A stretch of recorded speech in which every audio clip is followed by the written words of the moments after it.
ఆచి chicken masala. Attachment detachment గురించి ఎవరేం చెప్పినా ఇంట్రెస్టింగ్ గానే ఉంటుంది. అలాంటిది అందాల భామ శ్రీలీల చెప్తే వినకుండా ఉంటామా?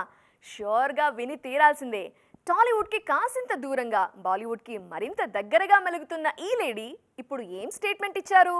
రాబోయే 2 ఏళ్లలో నేను కాదు, నా చేతలే మాట్లాడాలని కోరుకుంటున్నానని ఓపెన్ స్టేట్మెంట్ ఇచ్చేశారు శ్రీలీల.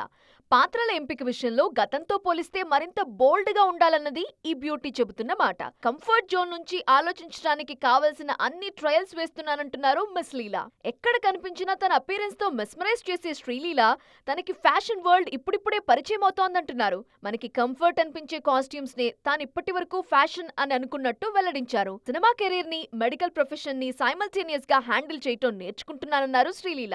2 ఫీల్డ్లు జనాలకి దగ్గరమైనవేనని, దేని ప్రత్యేకత దానిదే అని చెప్పారు శ్రీలీల. చేస్తున్న పని ఏదైనా రెట్టింపు బాధ్యతతో చేయడానికే ఇష్టపడతానంటున్నారు ఈ లేడీ. ప్రతినిత్యం స్ట్రెస్ ఉంటుందిగా, దాన్ని ఎలా హ్యాండిల్ చేస్తున్నారని ఎవరైనా ప్రశ్నిస్తే మ్యూజిక్ వింటానని, ఫ్యామిలీతో మాట్లాడతానని, చేస్తున్న పని నుంచి తనని తాను డిటాచ్ చేసుకోవటం తెలుసని అంటున్నారు. ఏ రంగంలో అయినా అటాచ్మెంట్ ఎలా పెంచుకుంటారో డిటాచ్మెంట్ కూడా అలానే అలవాటు చేసుకున్న వాళ్ళు హ్యాపీగా ఉంటారన్నది శ్రీలీల నమ్మే సిద్ధాంతం.